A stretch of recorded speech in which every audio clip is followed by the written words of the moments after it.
Hey, everybody, and welcome back to the Post Military Podcast, where we share stories of veterans' transition out of the military and their advice to other service members based on their life experience. Whether you are still in service, a veteran, or just someone preparing to transition into a new chapter of your life, there is something here for you to learn. I've included timestamps in the description of the episode, so head down there to see if there are any topics that are of particular interest to you. Also, while you're poking around, subscribing to the channel or podcast on your favorite platform is always greatly appreciated. Anyway, thank you so much for being here today, and I hope you enjoy the episode. Do solemnly swear Do solemnly swear that I will support and defend that I will support and defend the Constitution of the United States the Constitution of the United States. Hey everybody, welcome back to another episode of the Post Military Podcast. On the show with me today is someone I am very excited to talk to, someone who's incredibly knowledgeable in all things leadership development and transition assistance. He currently works as an executive performance coach for the Leadership Research Institute. On the side, he invests in veteran-owned businesses and provides consulting to veterans in the leadership space in his company, the Severn River Leadership Group. He is a former Naval surface warfare officer. Dennis, I always want to say Volpe because I studied Latin and I know that's not true. So it's Dennis Volpe, correct? Correct. Okay, cool. Dennis, thanks for coming on today. I'm super excited to have you on the show. Billy, thanks for having me. I've been looking forward to this since we talked. And getting the opportunity to have a Naval Academy grad, talking to an Air Force Academy grad about military stuff and transition is just a lot of fun. It's a subject that we're both very passionate about. I've been really stoked to talk to you as well, and not just because you sent me awesome coffee from TRIDENT Coffee Company, which is down in San Diego. And if you're listening to this right now, TRIDENT just got free advertising. Definitely check them out. They sell pre-ground coffee, roasted beans, and they sell cold brew coffee that they've nitroed and put in cans. And that is my wife and I's current drink of choice. We have an espresso, we have a French press, we have an AeroPress, we have a Mr. Coffee drip thing, and we just use canned coffee from TRIDENT Coffee in San Diego. So check them out for sure. And now back to our regularly scheduled program. Dennis, let's jump right into it. And let's start with your military career. Break it down. You already said you were a Naval Academy grad. So what'd you study in the Navy and what happened after you graduated? I was a history major at the Naval Academy. The best major? Yeah. So I was a Group 3 major. And I'll be honest, first 2 years, struggle bus academically. But then once I got into my major and all that stuff, things got significantly easier. Started as a lacrosse guy, ended as a rugby guy. So that was a lot of fun. And we'll probably talk more about how rugby kind of impacts a lot of my thinking and other things. But then I was a career surface warfare officer and never actually planned to be a career officer.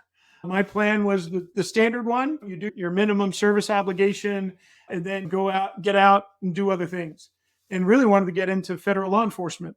Back in late 2000, early 2001, there wasn't a whole lot going on. And so the federal law enforcement agencies really weren't hiring a whole lot of people. So there wasn't a lot of opportunities. But the Navy, because I went back after 2 tours on ships, went back to the Naval Academy as a leadership instructor and a rugby coach, and with the intent on getting out. Because Quantico's right there. It'll be, you didn't have to move or again. you go down to Georgia, Flexi and all that stuff. Yeah. But also I was intentional about going to the Naval Academy because I knew that they always had all the 3-letter agencies there trying to recruit junior military officers. And they also had all the consulting companies and all that stuff looking for service academy grads that had junior officer experience to jump into those programs. But I knew I didn't want to do that. I knew federal law enforcement was where I wanted to go, and it wasn't available. So the Navy was really awesome because they said, what do you think about staying at the Naval Academy next year? What do you think about getting a master's degree in leadership and staying at the Naval Academy for next year to teach more? And I'm like, great. And oh, by the way, we'll give you a bonus. Sounds great. They I'm like, got you. forgot I didn't have a plan. That was amazing. And then did the standard surface warfare thing as a department head. I was a weapons officer, combat systems officer. And then I did my Navy appreciation tour after going to the Naval War College because I was a surface warfare officer, a boat person, a boat driver who went to the War College, did that standard program, but also got a subspecialty in counterinsurgency. And they said, you know what? There's a war going on over there in Afghanistan. How about you go over there and do some operational planning? So I did that. When I was there, I got screened for command. So then I went through the command pipeline, and then I was an executive officer and a commanding officer of a guided missile frigate. And then went on after that to be the director of future operations at 4th Fleet. Obviously, there was a crucible experience when I was a commanding officer, and I know we were going to talk about that, and I know you wanted to get to that because it taught me a lot about me. Because my entire naval career, awesome trajectory, doing great things. You be an Arleigh Burke Award winner, you get your name inscribed on the Navy Memorial in DC. You're commanding officer, which is a pretty small group of folks within the military service. And then you have an operational mishap when you're actually doing a national tasking mission and you get relieved of command.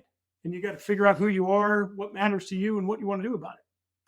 What details from that event do you want to share just to provide background to the listeners? You gave us a little bit of depth there it's a national mission. So for people who aren't in the military who are listening to this, anything that's labeled national mission tasking, this is of the utmost importance to the nation. So there's really important people watching, really important people care.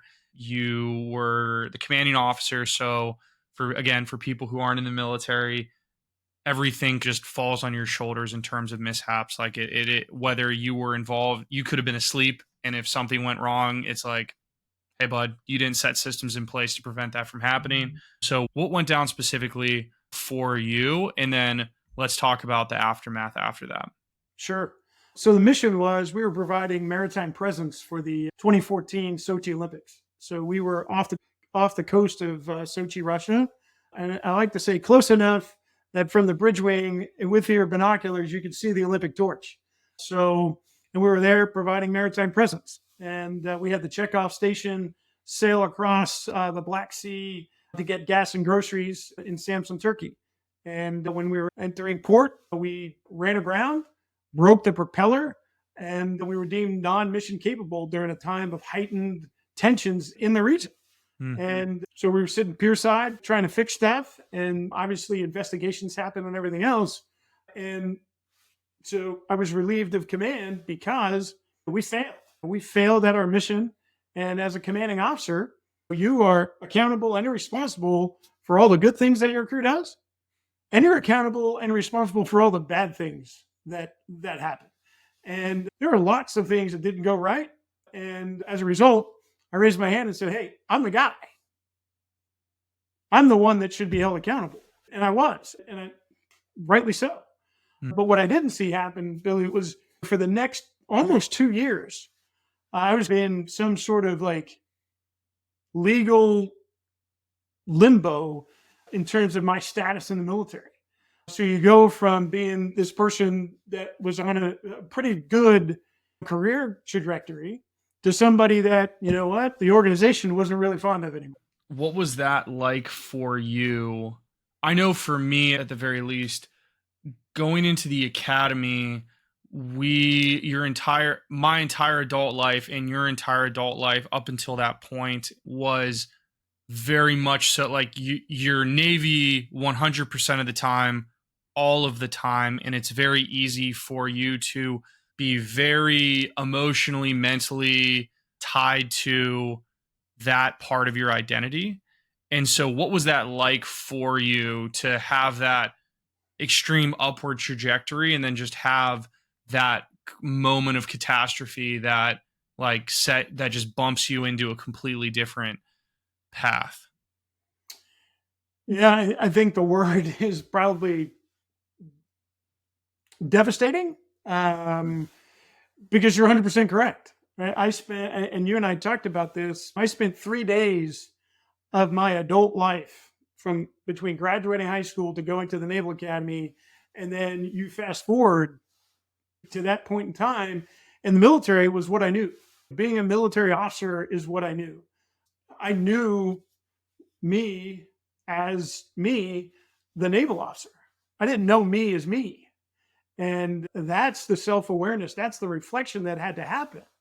Because up to that point, my personal values were honor, courage, and commitment. Now it's autonomy, connection, impact, and security. A little bit different, right? The core values of the military, of each individual service, absolutely matter, right? Because they provide the foundation, they provide the bedrock for those services to do what they do. And they mold men and women into warriors. And that's exactly what's supposed to happen. What they don't do is help you know yourself better. And give you that time and space to say, yeah, this is who I am, this is what matters to me, this is why it matters, and this is what I want to do about Why do you think that is? it. Because the military, by design, was created to engage in and to fight wars and win. Right? So they're machines by design. And as a result, they need to have that structure. They need to have that stuff in place because they take civilians and make them into warriors. So that's why it matters. But the interesting part is when you start thinking about transition, whether it's 8 weeks with the Navy, 16 weeks with the Marine Corps, and everything in between, plus 4 years at a Naval Academy or an Air Force Academy or at West Point, you've got these indoctrination periods that mold men and women into the warriors that our country needs and wants. But on the backside of things, you don't have 6 weeks, you don't have 4 years, you don't have that stuff to transition from that warrior mindset to that civilian mindset. That makes sense. Yeah, I think that's good. It's a good observation, and I think that a lot of people ask that question, like why doesn't the military help? Why aren't they focused more on the detransitioning of people? And I would say that what you just said, like it's just not the purpose of the organization. Which is sad in a way, but also gruesomely practical in another. And when you think about it from a strategic level, it definitely does make sense. And so for you, when you're going through these 2 years of litigation, when did you start that work of shifting your values perspective or beginning to not so closely identify with your role and success in the Navy? Like how did those two things work together? One, I don't know that they work together, Billy, but at least for me initially, I was really lucky. I had a mentor in the Navy that he knew what was going on because of his position. And I remember talking to him after all that happened, and he sat me down, and he was nice enough to not just sit me down, but he also sat my wife down to talk about, hey, this transition is not easy. And that guy, your husband, needs to get myopically focused on something other than what's happening right now. So that way he can really find himself. And what did that look like? That's actually when I got into the sport of triathloning. Good or bad, because at the time didn't even have a bike, and I really hadn't swam for any distance since I was a senior at the Naval Academy. So jumping into the sport of triathlon and really diving into a half Ironman to say, yeah, this is what I need, because I need to create time and space. So that way I could reflect on who I am, what matters to me, and everything else. And when you think about the sport of triathlon in and of itself, there's actually 2 deliberate transitions in the sport. And it actually helps you be more mindful, right? Because you've got the swim. And you know what? If you don't finish the swim, if you're not present in the swim, the rest doesn't matter. Right. And then you've got a mindset shift between, okay, you know what? I've been in the water. Now I'm getting on the bike. And similarly, you know what? If you don't finish the bike, the run doesn't matter. So it allows you or enables you to be present in the present, but also the time and space just to train for that kind of stuff. It helps you mentally, it helps you physically, it helps you socially, and it really helps you spiritually and all of the components of being resilient, because there's a lot of cool people in the triathlon world and they're just good dudes and dudettes. And so I'll stop there. No, I love it. And first, jumping into a half Ironman that's a bold first objective in a race. I thought you would have done like a sprint triathlon or something like that, but going straight for the half Ironman is, well, I did from, as part of the training regimen. Okay. But yeah, that was still that was having the that initial like goal. final goalpost of like half Ironman is going to be my first major objective in this in the campaign is pretty sweet and it's very laudable. And so before I ask you more about how you built up that resiliency, did you know at that point like you said your last job was you were part of like future operations? Were you doing future ops while they were litigating you? Was that just your okay? And so did you know that like either way you were done? Like at that point, was there any hope of retainment at that point? Well, I didn't know what I didn't know, and so there was some hope, right? I knew I was never going to be in command again, obviously, and rightly so. But I was also a commander, so higher tenure for a commander is actually 28 years. So I could have done another 8 years in the military.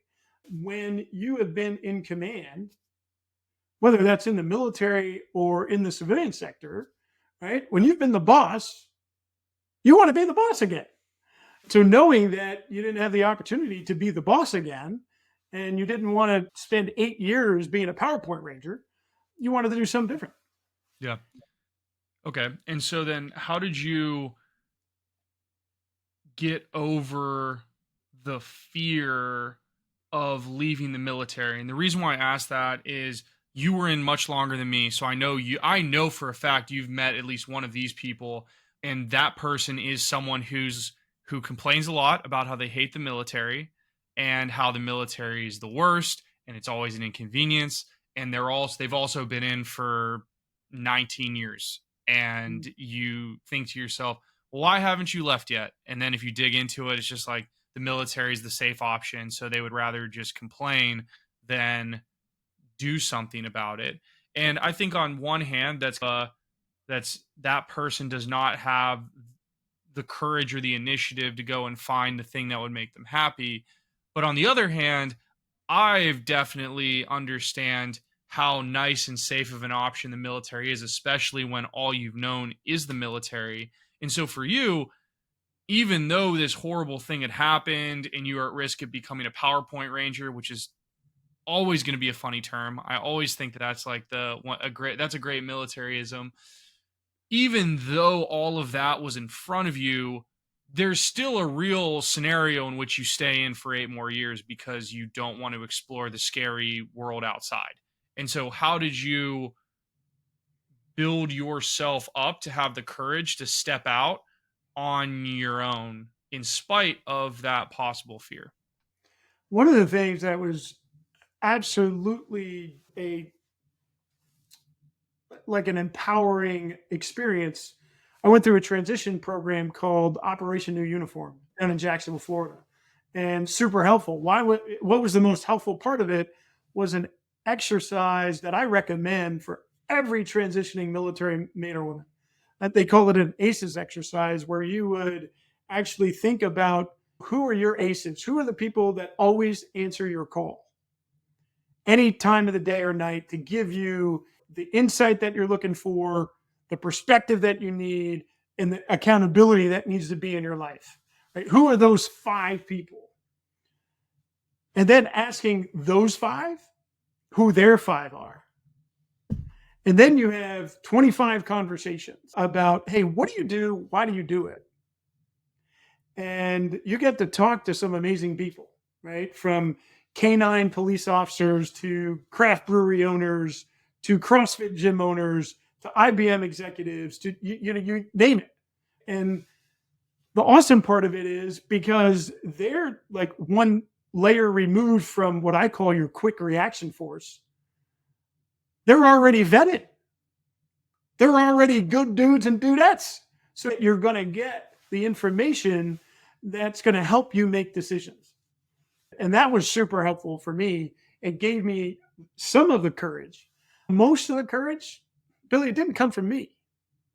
Most of the courage came from the people around me and the people that, starting with my wife, and my wife, my dog, and just the people that I surrounded myself with. Because I surrounded myself with people who energized me, but also who challenged me to be better.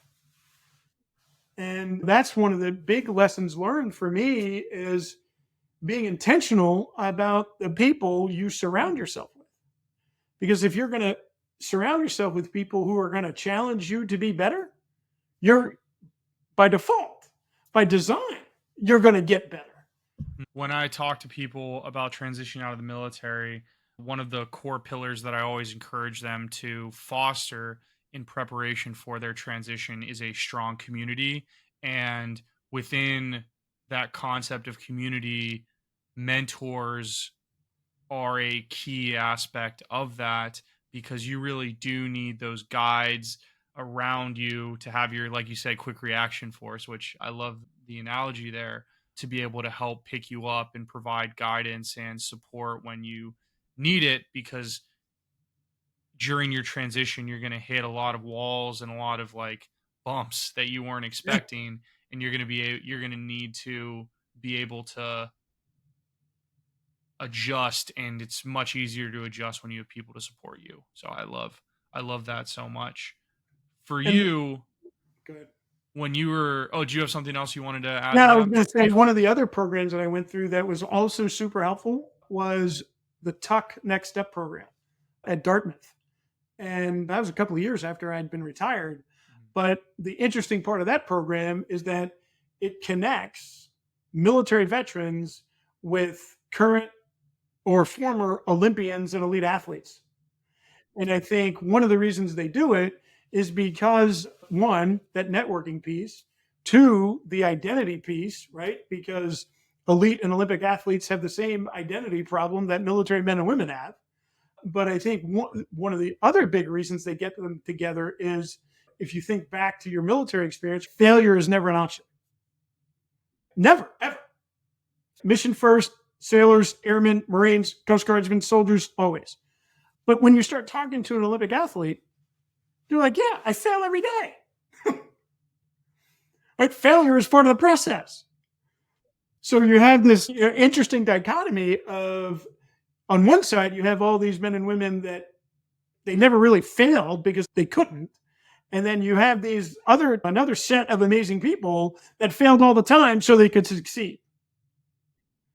And it was just interesting, the conversations that happened and then the connections that you made to allow you to even look at the world differently. I love the perspective of athletes being able to inform military members on their transition and vice versa, because they really are like, these are two groups of people that have to give a significant amount in their life for the success of their job, for lack of a better term, and that their job is really an all-encompassing lifestyle. So that's cool. My brother-in-law did that program, but I did not, but a lot of people recommended it to me. So if you're listening to this and you are preparing for your transition, go check it out. It'll be a good time. And so when you knew your job at doing a future ops, that was once you realized that was gonna be your last thing that you did in the Navy. Yep. what else did you do to prepare for your transition in addition to reaching out to going through Tux, going through the ACEs exercise to identify that group of mentors to build that community, and getting into triathlons to have something to focus your energy on? What else did you do? Anything else that you think was significant to help prepare you for that transition? Well, and also at the time, I was part of Team Red, White, and Blue. I was actually the chapter captain for Jacksonville, and you got connected to a lot of interesting people that way. And they had an Eagle Leader Fellow program that provided me the opportunity to go through the Notre Dame Executive Leadership Certification Program or certificate program, as well as allowed me to go through the MBTI Institute. So I became a certified MBTI coach, and I also got a better understanding of the leadership arena because I had got a master's in leadership many years before to see how things changed.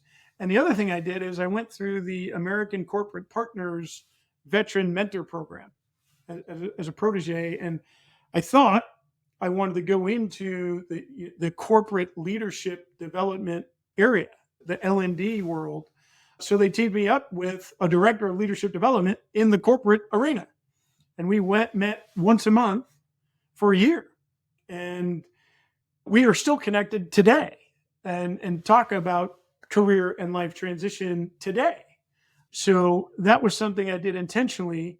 And then once I knew that I was going to get into the coaching space because of the MBTI experience, I decided I wanted to go to a executive coaching certification program. And probably because of my military background, I wanted to make sure that I was a certified coach. So I understood, both the science and the art of executive and performance coaching. So I went through the Columbia University Executive Coaching Certification Program, which was another year-long program that also I think one of the best parts about it, besides the coaching curriculum, was I was the only veteran in a cohort of about 40 people. And so the perspectives that I had the opportunity to interact with and the experiences that I had the opportunity to interact with were far different, far more diverse than I had experienced in 20 years in the military. And what do you think was your biggest takeaway from that time in that program, interacting with people of such differing worldviews in terms of like all of those things coming together? Yeah, I think that when I think about it, Billy, I think there's two and they're connected. And based on our life experiences, there's unconscious bias and there are assumptions that people make about others just based on their experiences. Because there's many times where we would have topics of interest. And because I was a retired military officer, there was assumptions about what I would think about them. And so you would be sitting there at some of the lunches when we had our in-person opportunities, and we would talk about them. And very often it would be, as a military officer, I'm guessing blah, blah, blah, blah, blah. And very often that was as far from my truth as you could get. So, And for you, during that time, as you were going through all of these different leadership courses and these certifications and interacting with all these new people that were outside of the military, how did you start growing into this new version of you that was outside of the military while also having the reverence and respect for what the military was like as a springboard into who you are? Because I sure. think that a lot of veterans, when they transition out, they do one of two things. And it's because it's always a game of extremes for people transitioning out of the military. They either are like the military is their entire identity when they leave the service, or it's they throw everything out Like it's like I was never even in. And I don't think that either of those are very healthy. And so what was your experience like in that regard? So I would call it, instead of a transition from how much of a part my military experience played in how I interacted, it was more of an evolution. Mhm. And I can actually look at it chronologically in some of the PowerPoint presentations I have. And what do I mean by that? Because you would have like an intro slide, and very often the first thing that you are, at least I would say that I'm a husband, and then it would say I'm a retired military officer, and then it would go down the list. Now, when I introduce myself, hey, tell me about you. I'm an outdoor enthusiast. Yeah, I'm a husband first. I'm an outdoor enthusiast. I'm a washed up rugby player. I'm a washed up lacrosse player. I'm a recreational triathlete. I'm an aspiring bourbon steward. I'm a Traeger grill guy. I'm a mindfulness practitioner. I'm a certified ICF professional coach, and I'm a retired military officer. Yeah. A lot of But that's been things. an evolution. Yeah. And and for you, how long would you, I'm assuming you would say that the evolution's still ongoing, but how many years has it been since you have gotten out now? I retired on July 1st of 2016. Okay. So it's been A a little over little 7 years. over 7 years. And so for you, what advice would you give people in terms of this, letting this evolution take its course in due time? Because I feel like a lot of people want it to be a game of miles when it's really a game of inches. And as someone who's gone through this evolution, what advice would you give people who are like to be a little bit more patient with this process? Yeah. Some of the guidance I give is, how can you give yourself the same amount of grace you give everybody else? And one of the other things that was really helpful to me in my transition was mastermind groups. Being a part of mastermind groups, which again provided the opportunity to interact with people outside of the military. And it turned out that the mastermind group that I was a part of actually ended up having some former military and even active duty military men in it. That my group leader was an Air Force Academy grad. There was another Naval Academy grad that was part of it. There was an active duty F-15 driver. Very cool. And And what is a mastermind group for people who are listening who might not know what that is? so it's a collection of people that get together on a regular basis. Some get together weekly, some get together monthly, really to talk about life, and are committed to getting everybody that is part of that group to where they want to go faster. So, yeah, and there's tons of them out there. Some are exclusively business related. Some are holistic that look at work, life, and everything. So it really depends on what you're looking for. Mhm. And how do you find them?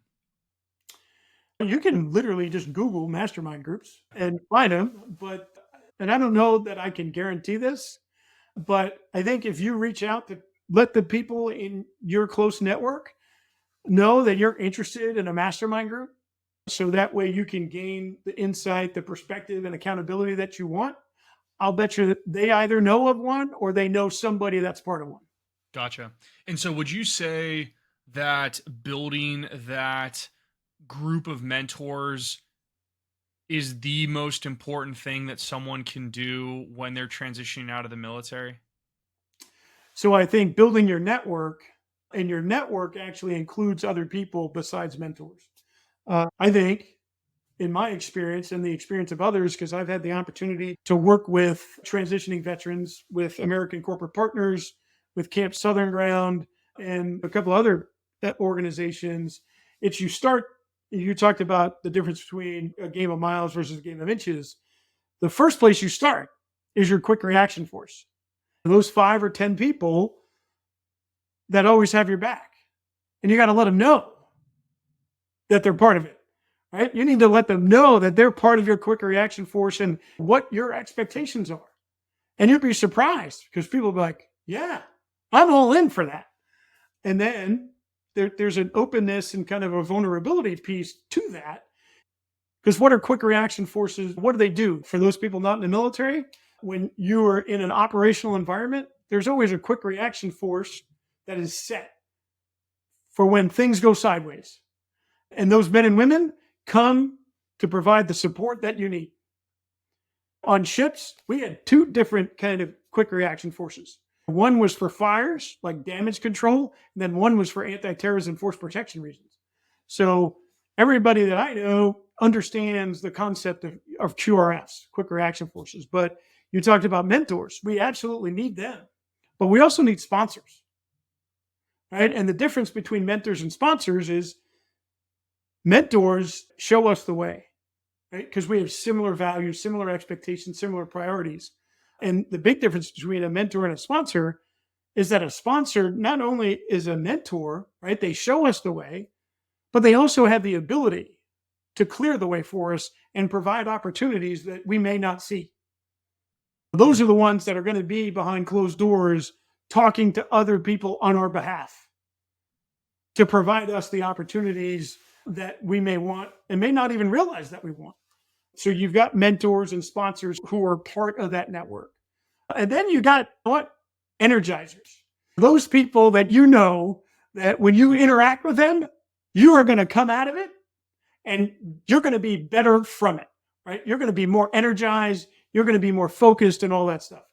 Making sure you have one or two or three of those that you can plug into on a regular basis.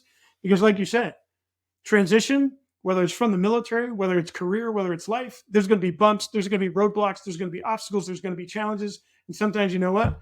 You just need that USB-C that you need to plug into. And then you need the connectors, right? There's people out there that are connected to other people. And you need to get connected with the connectors so that way you can expand the network that you have. And then there's the standard kind of stuff, right? You need to have the trusted professionals in the area that you think you want to go into. And when you have the trusted professionals, you've got those colleagues that you can really spend time with. And then you've got connectors, you've got energizers, you've got sponsors, you've got mentors. That's a pretty expansive list. But the key is to start small and get bigger. And the other part of that a successful network is, I like to say, it's your personal positioning report that you provide to them. It's like, hey, Billy, this is where I'm at, right? Providing your reality.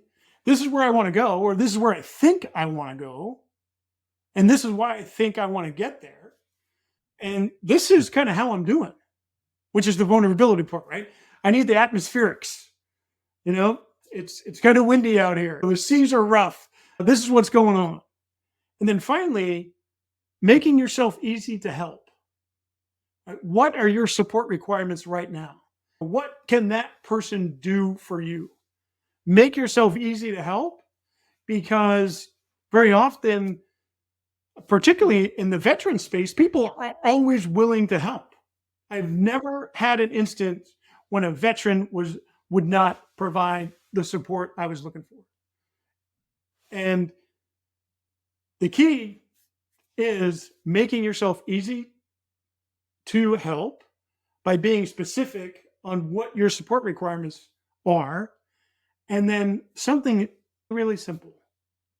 When somebody takes the time to help you, to provide support, to connect you with whoever that person is, say thank you. Whether it's a phone call, whether it's a text, whether it's an email, it doesn't matter. Just say thank you. The thing that I want to tie together with all that advice that you just gave for people, just to put a nice little cherry on top of it, is that concept of being easy to help, because I don't feel like enough people realize how crucial that concept is when it comes to building your network and finding people to fill all of those different categories of mentors, because if someone is willing to give you their time and their knowledge, the least that you can do is taking all of the steps that you mentioned to make it as easy as possible for them, because they're also people with a really busy schedule and stuff to do. And Yeah. I just think that too many people in today's world just show up to a mentoring call and they go like, okay, mentor me please. Like, you're supposed to have like the mentor's supposed to show up with like a prepared lesson plan or something like that, and that's very rarely the case. So I love that you call out making it easy as possible for the mentor to help you, because I think a lot of people mess that up when it comes, like, a lot of people say get on LinkedIn, reach out to people, reach out to veterans. Not enough people go, and you also have a lot of responsibility as the mentee to do the heavy lift for that social interaction. So I love Yeah. that. I love that a lot. When I think about like my transition journey from the Navy, I retired in Jacksonville, Florida, one of the bigger Navy concentrations in the country. And and then because of my wife's career, we moved from Jacksonville, Florida to Cincinnati, Ohio. Not a big Navy contingent in the greater Cincinnati area, except there was a Naval Academy alumni network there that I reached into that was super helpful. And then we moved from, because my wife shifted jobs, actually changed companies. We moved from Ohio to New Hampshire. And when I reflect on that, not a big Navy contingent in New Hampshire. A little bit. There's a shipyard here. That's about an hour away. But I also, and there's a Naval Reserve Center in the greater Manchester area. So there's that. But when I think about how many people at the time of our transition from Cincinnati to New Hampshire, besides my wife, I knew one other physical human in the state of New Hampshire. So I actually hired a transition coach when I got to New Hampshire. And the example I like to use about making yourself easy to help and be specific. They asked me, what are you interested in? I said, not from a work perspective, but one of the things I'm really interested in is helping veterans transition. And I'm an outdoor enthusiast. So if I can utilize the outdoors of New Hampshire to help military veterans transition from military service, that would be amazing. And funny enough, the coach was like, have you heard of Camp Resilience? And I'm like, nope. She's like, the mission of Camp Resilience is to utilize the outdoors of New Hampshire, the New Hampshire Lake region, to help military veterans and first responders transition and bounce back in mind, body, and spirit. And they connected me with the founder, who happens to be a West Pointer, right? So now we got the Air Force, the Navy, and the Army as part of this. And there's a couple of Marines involved too. So we got everybody. But that specificity allowed me to be easy to help. And I got involved, and I'm on the board of Camp Resilience, which helps veterans transition utilizing the outdoors of New Hampshire. Love that. And so are you still in New Hampshire now? I am, yeah. Okay. And so something that you brought up that I want to dive into is being specific about how to help, like being specific about how someone can help you. And I think that we in the military are really bad at making specific, like narrowing down the specifics of our life. And you're laughing, and so I know you know exactly what I'm talking about. How can someone learn how to be more specific? Reflection. And which is also something that a lot of military men and women are not good at, because we're used to moving, we're used to doing, and pausing and jumping into that mindfulness space is not something that is emphasized. It's emphasized a little bit more now than it was before. But when I look at the 5 stumbling blocks of people in career and life transition, the first one is self-awareness, Mm. defining your values, defining your current priorities, and also defining how you define success for your transition. Right? What does a successful transition look like for you? Because change, going from the military to whatever you do next, that's a fact of life. It's going to happen to everybody in the military at one point or another, whether it's 4 years or 40 years. So change is a fact. Transition is a choice. Transition is all about the choices we make, about the changes we experience. And so understanding what that success looks like for you and taking the time to define it is the first step. And then what's the next roadblock is self-management, which is tied to self-awareness. Because we haven't defined what matters to us, we can't be intentional about what we do with our energy, effort, and attention. So our self-management isn't where it needs to be because our awareness isn't where it needs to be. And then change versus transition. We talked about it. So very often it gets confused. And then the other thing that military men and women get confused is, and we talked a little bit about it earlier, the difference between resilience and perseverance. Because there's a difference, right? Perseverance is our ability to keep going and going and going. I always think about that man or woman that's running up the stadium steps and that continues to do it, or throws that pack on and rucks for how many miles, does whatever, right? That's perseverance.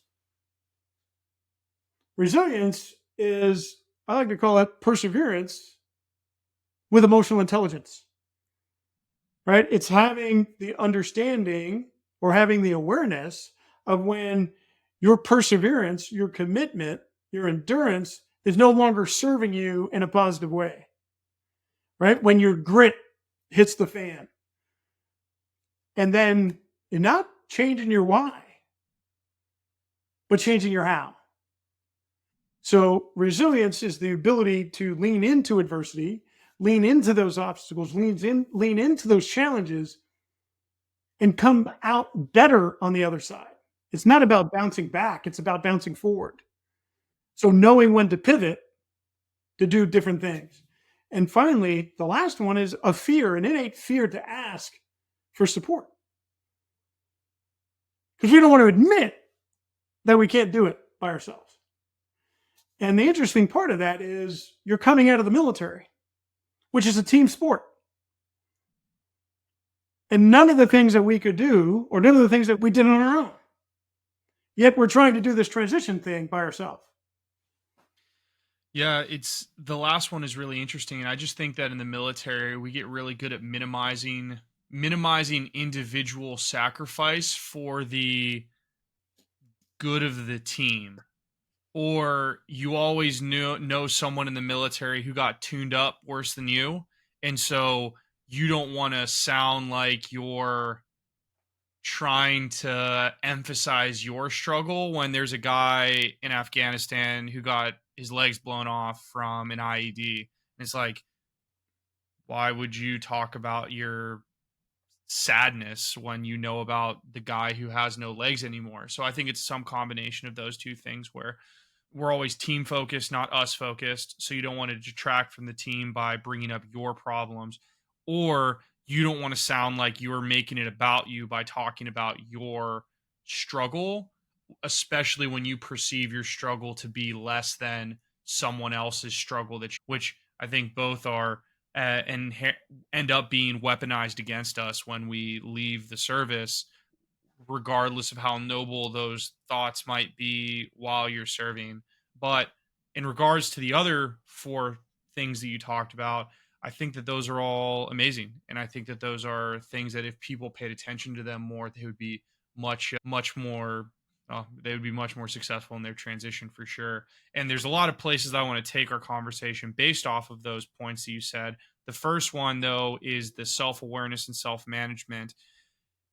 How can someone start building their self-awareness? You said you're a mindfulness practitioner. So what do you believe are the first steps for someone to build that self-awareness so that then they can get into access self-management more effectively? I think the first thing is slow down. And I'll joke and say, slow down and breathe. But where's the first place to start? And I have some fellow coaches that give me a hard time about this. Start with what you value. Start with you and understanding you so that way you can start running your own race and not someone else's. So starting with your values, what matters to me? What needs to be part of my life moving forward in this next chapter? Because when you think about your values and you understand what you stand for and what needs to be part of your life, that's the first filter of decision making. What am I going to do next? If I value autonomy, let's going to actually take this whole big slew of options and it's going to narrow it down. And then, you know what? I really value impact. So what does that look like? What does that sound like? What does that feel like? And then I value connection. That's one of the reasons you and I are together. That's one of the reasons why we're talking.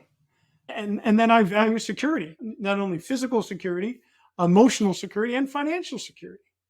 So when I start thinking about what's the work that I do, there's a reason I'm in the coaching and consulting space because it provides me autonomy. It provides me the opportunity to impact other people. It allows me to get connected with cool people that do cool shit. And you know what? It provides security.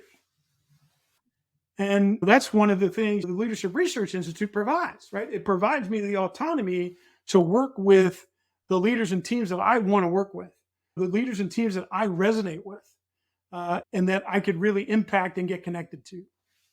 And how long did it take you to distill down those values that you just mentioned and also then realize that coaching was one of these means by which you could fulfill all of or realize all those values in your life? Because you've talked about coaching has been a pretty like consistent theme throughout your life. You were in team sports when you were at school. You went back to the Naval Academy and you were a coach there, and then coaching has been your career since you've gotten out of the military. And so how did you get to a point where you were able to break all of it down in a way that you're doing right now? Because I know that took time, and I'm curious how you got there. So imagine for a moment, right? 20 years, not really thinking about your own personal values, right? Because we've already talked about that, right? My values were honor, courage, and commitment, period, full stop. Now imagine getting into the consulting and coaching space and getting involved in a program for emerging leaders. And part of that program was defining your personal values. And now you went 20 years without thinking about your values and doing one of these emerging leader programs once or twice a month.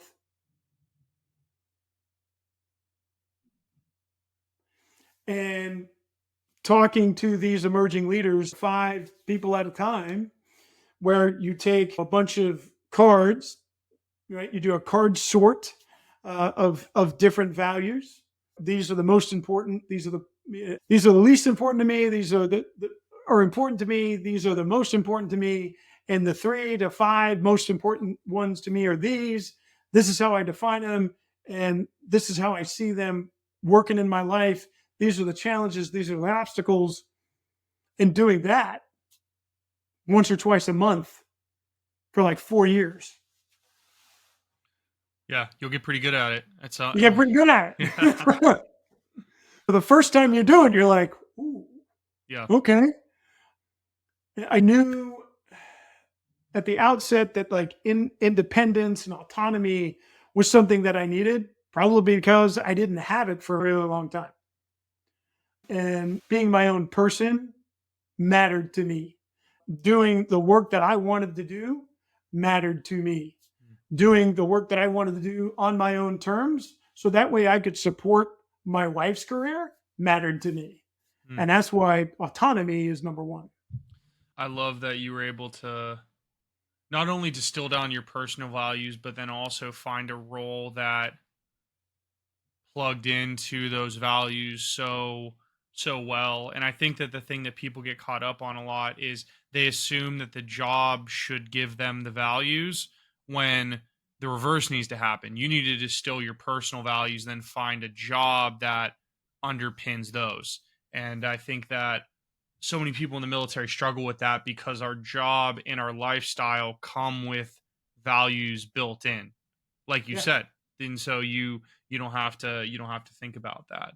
And so I think that's something that's pretty crippling for people that um, that aren't in the military, or that haven't built that self-awareness as they get out of the military. The next thing that I wanted to talk to you about, based off of those 5 tenets that you were talking about for transitioning, is you said something to me when we spoke a couple of weeks ago, and you brought it up again when you listed it off, but I want you to dive into it. You said to me, change is a fact, transition is a choice. Yeah. Tell me what that means.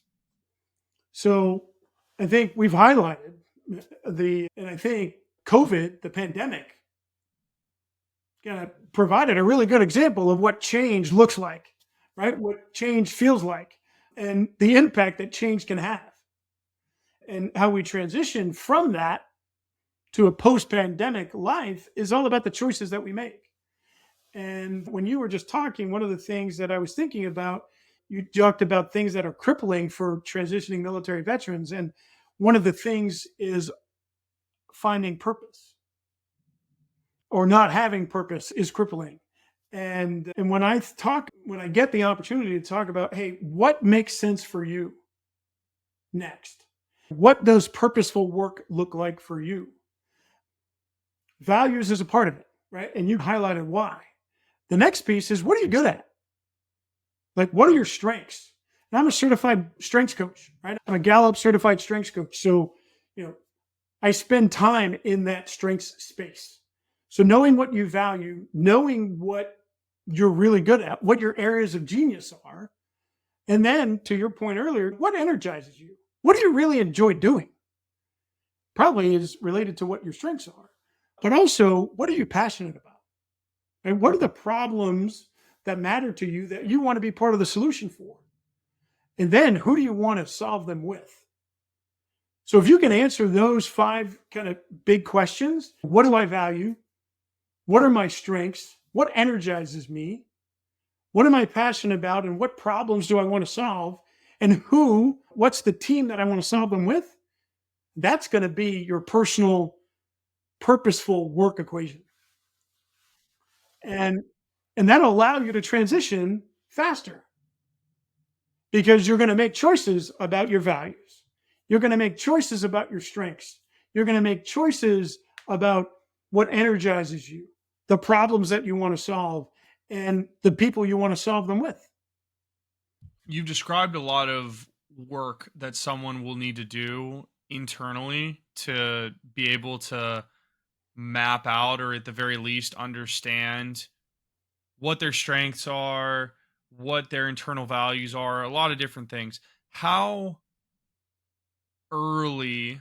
So I would tell someone they should start this right now, regardless of whether they're going to transition out of the military or not. Yeah. But if someone who's very timeline based were to ask you, hey, Dennis, how far out should I be doing this work? What would you tell them?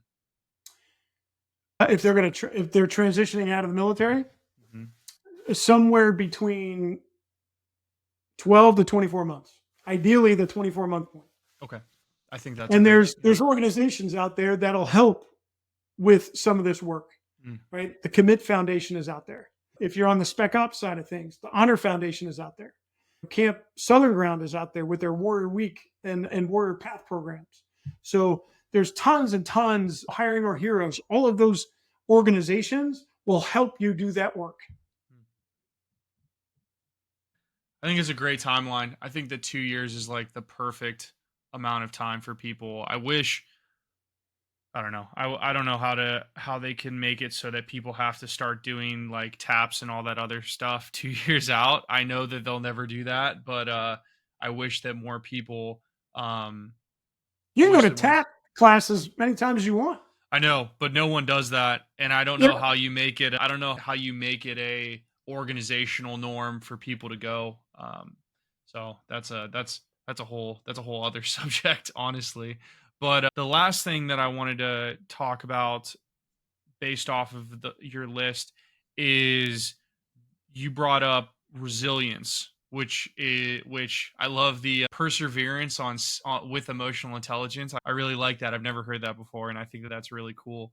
So, for resilience, how can people become resilient? Because a lot of people hear advice on how to, like, people say like you should be resilient, but very few people then tell people how to be resilient or how to put themselves in scenarios where they can build resilience. And I would love to understand from your perspective how they can do that. I'm a rugby guy, former rugby guy, former lacrosse guy. I am not built like the average triathlete. So very often I get asked, hey, why do you do triathlons?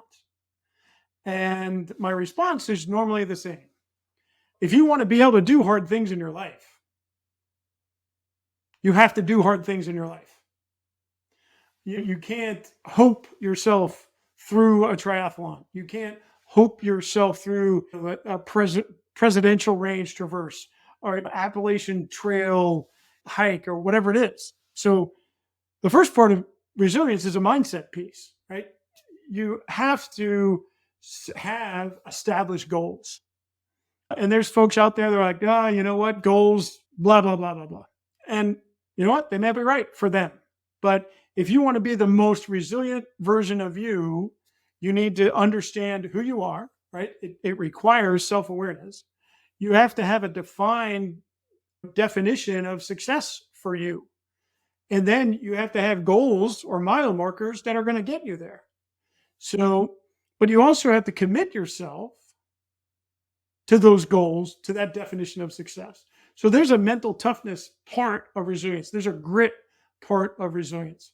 So when I think about resilience, I've got a mantra. How's your mind? How's your body? How's your tribe? And how's your why? So mindfulness, your mind, clarity of what matters, and where you want to go.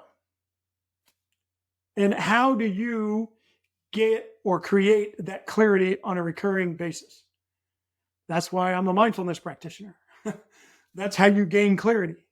And then your body, right? Because to be resilient, you have to be able to withstand those obstacles, those challenges, those things that are going to hit you in life.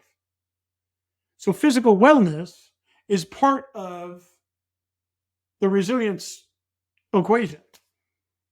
So you got a mindset piece, you've got a physical component, and that's why triathlons are still part of my life, because it makes me focus on that physical wellness side of things.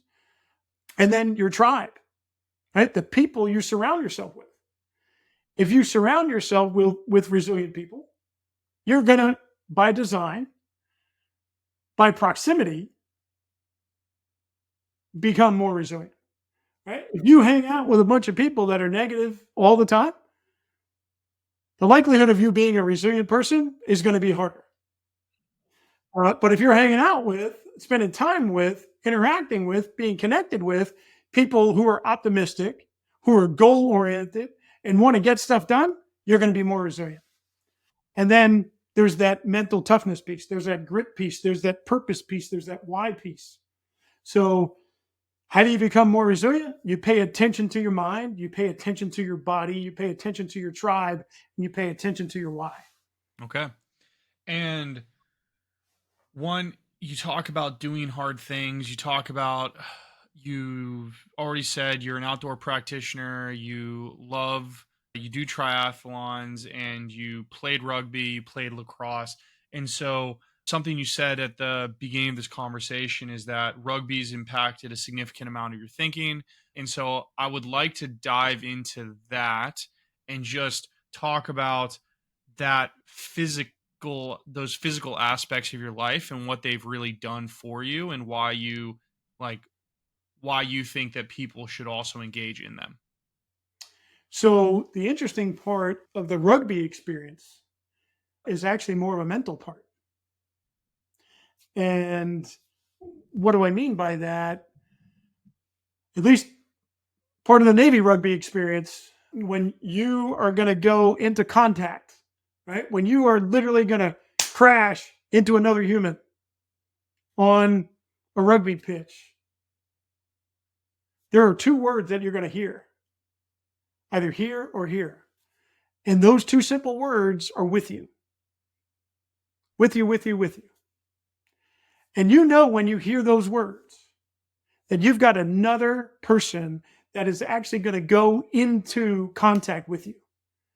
And when you hear those words, you can literally do anything.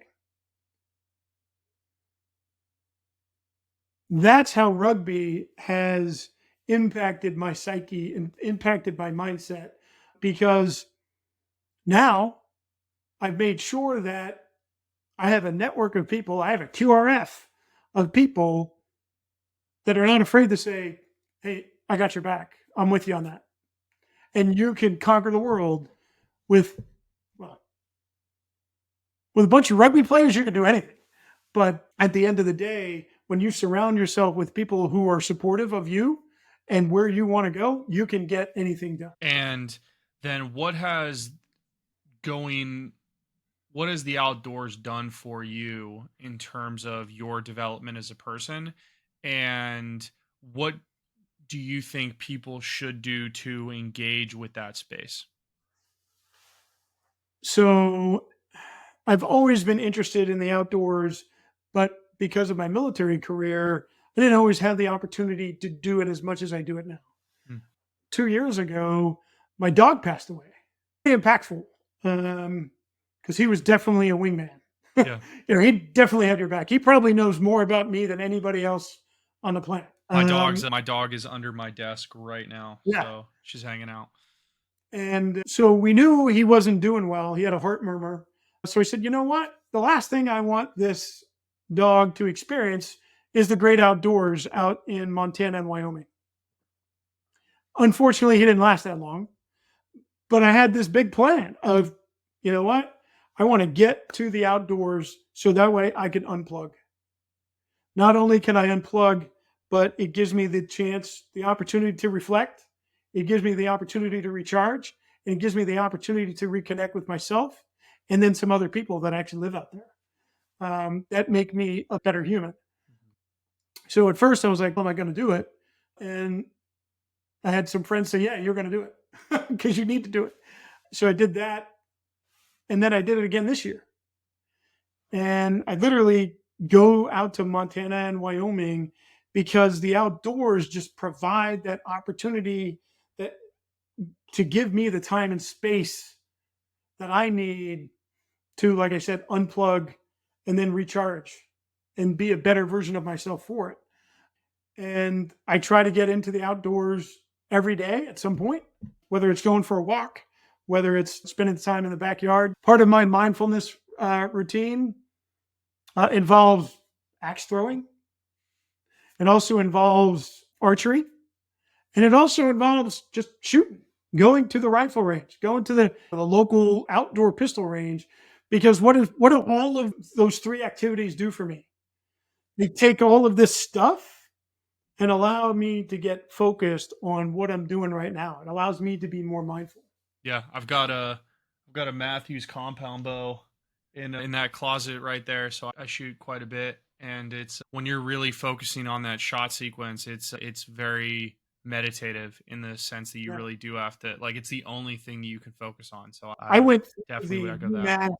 UMass last year I went through the UMass MBSR class, their mindfulness-based stress reduction course. Oh, very cool. It's an 8-week class, and the facilitator said, "What has been one of the most mindful times for you?" And I still remember it. It was last winter, and I was in the backyard, and I had cleared a path to my archery target, and I was by the deck, and it was about 32, 33 degrees. So some of the snow was melting, but there was snow behind me. And so you were sitting there and you're getting focused on the target, and you could actually hear the water drop from the deck onto the snow behind me. Yeah, just completely focused. That's really cool. Yeah, for people who haven't tried archery, I would highly recommend giving it a shot. It's one of those, for me, I think the two most meditative things that I can do are archery and then swimming. Because for me, I hate running.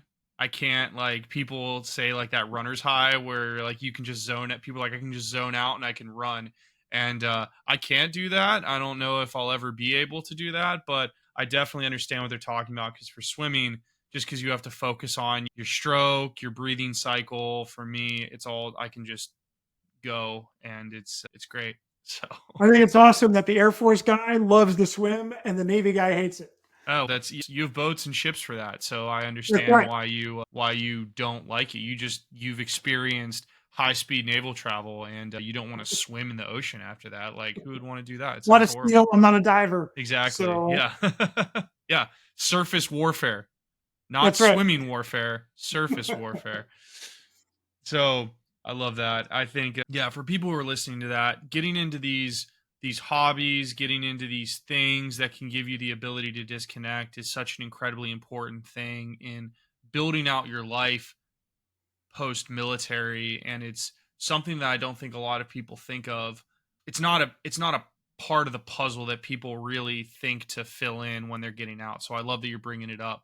Something else, the next thing I want to dive into is, when I gave your intro up top, we talked about your leadership coaching, which I want to dive into. But the other piece I want to talk to is, like, you invest and are involved in a lot of small businesses that are run by veterans. And I'm looking at your LinkedIn profile right now, and just to give a quick hit list, like investor, Trident Coffee Roasters, investor, strategic advisor, the Ambitious Vet podcast, investor, business advisor, Get It Core Fitness, and then board member, Patriot Resilient Leader Institute. So those are the ones that you have. Oh, and then founding member, Talent Champions Council. And so you got a lot of things on here. I don't know if that's an exhaustive list, but it's clearly a passion for you. And so if you could, dive into what that looks like for you, why you started investing in these small businesses. Just break all of that down for everyone. I appreciate the question. What's the big why behind it? You've got military men and women who raised their right hand at one point in time and wrote a blank check to the citizens of this country. So that's one part of it. Small business owners, when you think about why small business owners, because they took the chips, right? They took the poker chips, took them from the side of the table, and slid them in the middle and said, you know what, I'm going to bet on me.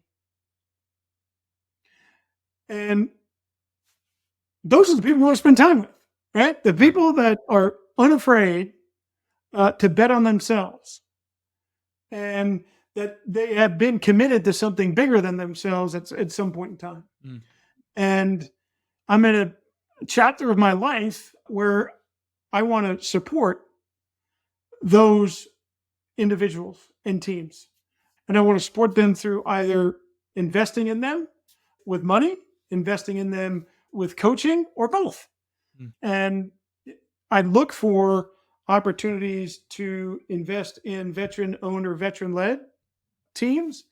But I also look for opportunities to invest in mission-driven or mission-focused individuals.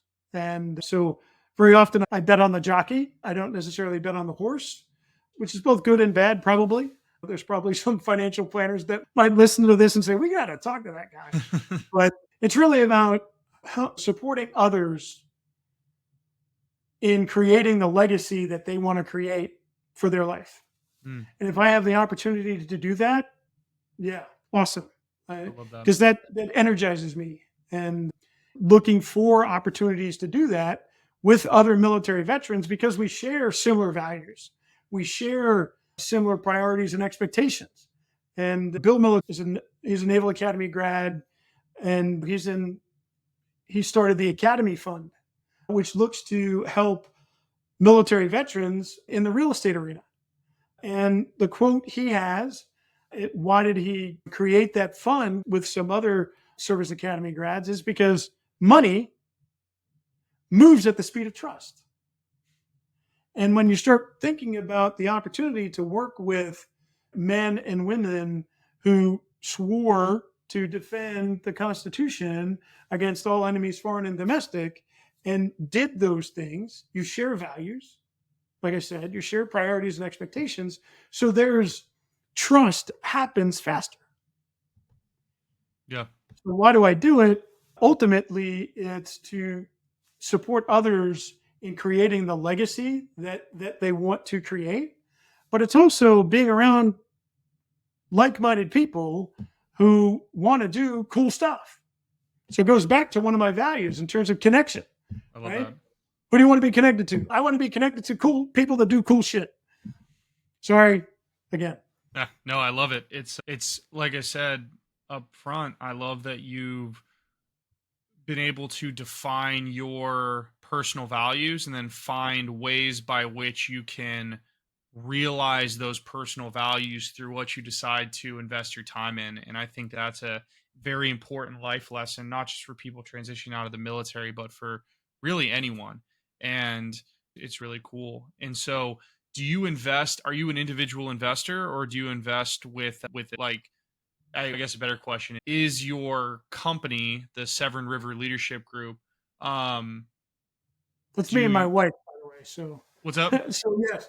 So I do individual investing, Okay, and then I also invest in funds. okay, Two of the big funds for me.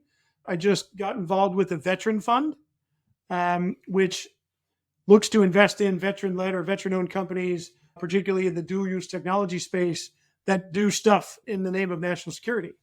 And then the Veteran Venture Fund, which does similar stuff, investing in veteran-owned or veteran-led companies. So that kind of provides a basis, but then there's also individual investing in individual companies that I've done. And how do I make that decision? Very often it's having conversations with the founder CEO and understanding who they are, understand where they want to go, and how I can help them get there. And if it's just money, great. If it's money and you know what, I could use a trusted advisor from time to time, great. It just gives me an opportunity to do good things with good people. I'm sure you've met some really awesome people who are coming up with some really. I mean, the coffee you sent me is great. So like that in and of itself is But yeah, justifies Eric you. and his team are doing good things for sure. Yeah, no, they really are. And so then the other side of what you do is you're a coach with the Leadership Research Institute. And we've talked about coaching quite a bit. So that's the thing that people at this point are the most familiar with. But you also wrote a book. So talk me through what that process was like. So I wrote a book about transition. The name of the book is Transition on Purpose. And you can find it on Amazon. I'll link it down in the description so you guys can check it out. And then all the proceeds of that go to Camp Resilience up here in New Hampshire and Camp Southern Ground down in Georgia, because they both played a role in my transition. But Transition on Purpose utilizes the Columbia coaching framework, the 3-step process of what's up, what matters, what's next, and then puts transition on top of it and looks at, okay, what's up? Now, what's my reality? How do I define my reality? How do I define my values? And what's the objective? How have I defined success? and then looking at what matters in terms of the self-management part of things, right? What are my priorities? How have I crystallized that? So that way I know where my energy, attention, and effort are going. What are my expectations? How do I manage that? And how do I move things forward? And then what's next? Developing your network, paying attention to your resilience, and then planning and knowing that your plan is going to change. Because no good plan, right? If you want to use the military context, right? No good plan survives first contact with the enemy. Or if you're a big fan of Mike Tyson, right? Everybody has a good plan until they get punched in the face. So then in terms of coaching with the Leadership Research Institute, what is that? How did you get into that? And what does that part of your life look like now? Yeah. So how did I get into it? 2 random conversations way back in the day. One at lunch that I had, and then one that my wife actually had. And the one that I had, I didn't even know what coaching was, Billy. Had no idea. Right? I thought it was coaching people on a rugby pitch. And I was lucky enough to have lunch with somebody who was in learning and development. And they schooled me on what coaching was. And they're like, this is what you do anyway. Why not build a career around it? And I had known them for like 10 or 15 years. So, and they were in the corporate arena and then explained to me what corporate executive coaching looked like. I was like, oh, I didn't even know that was a thing. And then my wife had a conversation with somebody at work and said, hey, what does Dennis want to do in his next chapter? And my wife said, he's passionate about this whole leadership development thing, particularly on the personal leadership side and team effectiveness side. And that person said, well, you need to talk to this person. Why do I need to talk to this person? Because her husband is a partner in a leadership development firm and they need to talk. So that happened, had the conversation, and it was, hey, you know what? You've got an interesting story. You got an interesting perspective. We can utilize your story, your perspective to do what we do. And I'm like, what do you do? They're like, we transform leaders to transform the world. Okay, how do we do that? And we talked about that a little bit. And we think about what does credible leadership look like? Understanding what it feels like to have an engaged leader and an engaged leadership team, focusing on the attributes of a credible leader, whether it's courage, character, composure, competence, and all that stuff. But how do you really be a trusted advisor to that founder, that CEO, that general manager, and spending the time with them to make them more reliable or help them be more reliable, help them be more credible, help them be more relatable, and focusing not on both the personal leadership, but also the team effectiveness stuff. And like I said, one of the cool things about the Leadership Research Institute is the autonomy that I have to work with different companies, different organizations, different people, whether it's a family-owned trucking company in Texas to an aviation and aerospace manufacturing company that's worldwide and global, and a lot of things in between. So yeah, it's a lot of fun because of the autonomy. And also when you have a mission of transforming leaders to transform the world, it sounds a lot of motherhood and apple pie there, but when you get the opportunity to focus one-on-one with a leader so that way they can positively impact their environment, whether that's at work, whether that's at home, whether that's in their community, and again, Billy, you talked earlier, right? Instead of looking at miles, let's look at inches.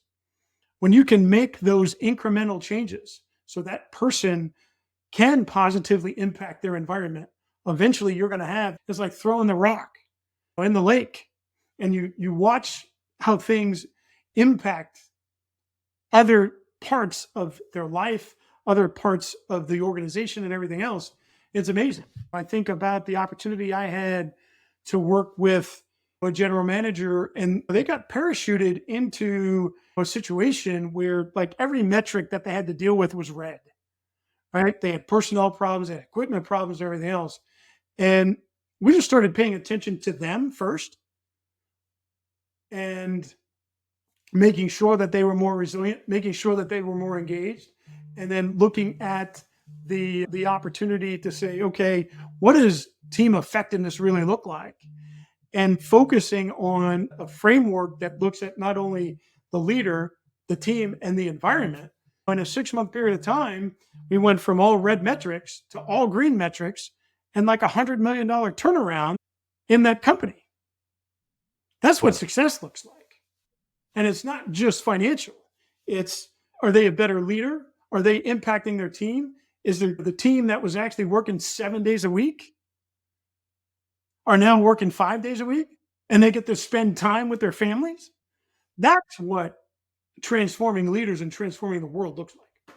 How do you work through the not the possible imposter syndrome of going into these areas as this leadership coach to businesses and different people that have either created like really amazing companies or are just in an industry that's well outside of your expertise? Like, how do you maintain your confidence to go in and provide this transformational value to these individuals?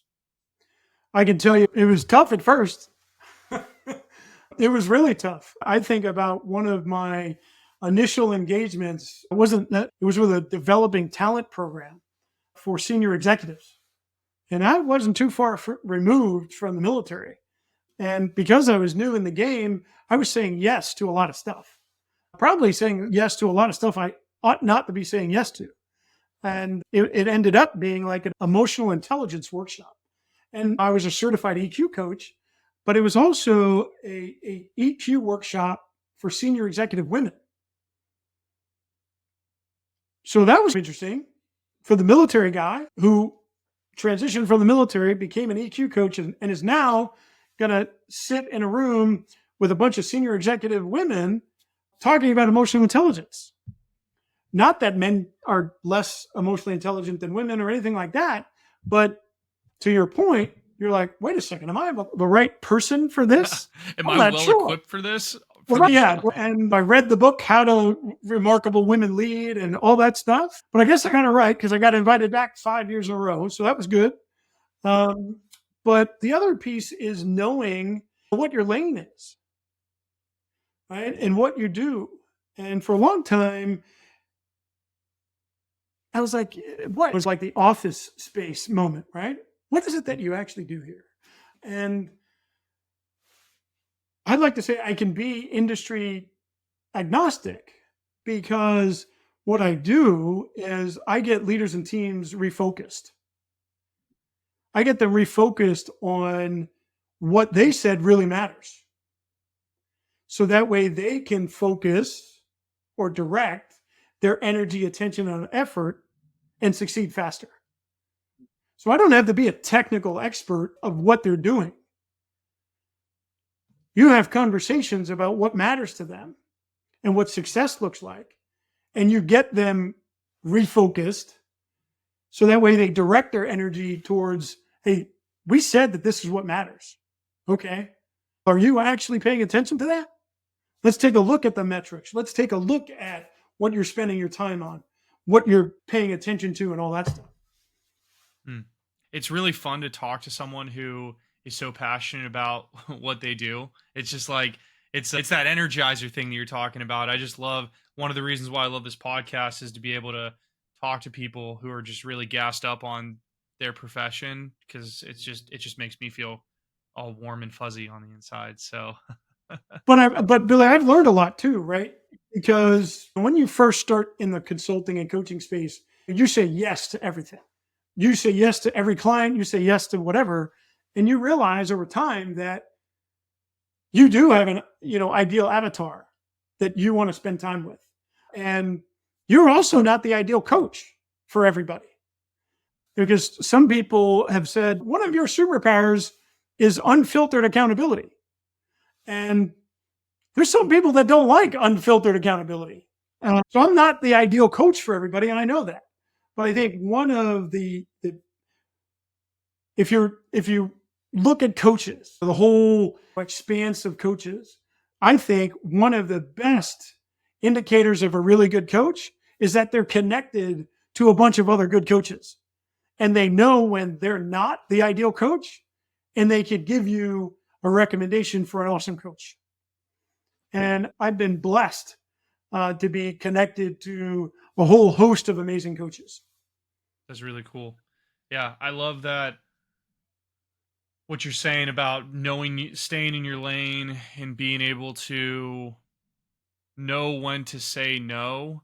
I definitely struggled with that at first when I became a consultant at Amazon, just because from a military perspective, as an officer, we had so many additional duties that I just felt like, oh, I just have to do all this other stuff. And then someone was like, no, they pay you to do your job. And I was like, yeah, but like, what about the other stuff? And they're like, what other stuff? And so that was definitely a growth moment for me to realize like, oh, in the role of my work, I really am just getting paid to do a job, and that's my lane. I have a very Yeah. specific lane here, and I should stay in it for my sake and for the sake of my customers. And so, no, I love that. I love that you highlight that. So, before we, I have one final question for you, but before I ask that, is there anything else that you wanted to bring up before we close out? No, I think, well, one, your dog just left. I know. Yeah, I know. My support animal's gone. So bye, Remy. I think we covered a pretty large Good. swath of stuff. Yes. If people take one thing away from this entire conversation, I just challenge everyone that's listening to this podcast to run your own race. I love that. I was gonna add, my final question was gonna be, what's your overarching piece of advice for people? So you read my mind, and I love, that's a powerful statement, because the too many people in the military, when we're getting out, we just want, like, we're good followers, and so we just want to find somebody and go, Dennis did this path, so I too will follow this path, or Billy did this path, so I'll follow that path. And I think too many people fall into the trap of, oh, I'm just going to follow somebody and like that's going to be good enough, when these issues of your personal values and who you are and what you're passionate about and X, Y, and Z, all of those things are so personal that you really have to take the time, do the work, and do all these things that you've recommended to dial in on your path and run, like you said, your race. And I think that's just so important for people to hear. And I also think it's great advice 100%. to end the podcast on. So, Dennis, thanks so much for coming on, man. It's been a real pleasure to get to talk to you today. Thank you so much for all of the amazing advice that you've been willing to share here for the listeners. I know that people will benefit from this. And for anyone who is interested in seeing what Dennis is working on, you're big on LinkedIn. So your LinkedIn account will be linked down in the description. So check that out. Additionally, you do have a website, dennisvolpe.com, and that will also be linked. Are there any There's a hyphen other in there. There's a hyphen between. dennis-volpe.com? And are there any other things that people should be looking to check out for you? Check out my book too, Transition on Purpose. You can get it on Amazon. You can also jump on transitiononpurpose.com and grab it from there. It's just a link to Amazon. But like I said, all the proceeds go to two military transition programs, I love that. Camp Resilient and Camp Southern Ground. Yeah. So go check out the book. It helps a good cause, and it'll help you too. So, Dennis, thanks again for coming on. It was a real pleasure. And for everyone out there who is listening, thank you so much for making it to the end of the episode. You're champions, and I love having you along this journey with me and all of my guests. If you want to continue to support the show, liking, subscribing on your favorite platform, and sharing this content with those who need it is always greatly appreciated. So thank you all so much for your time, and we will catch you on the next episode of the Post Military Podcast. Peace.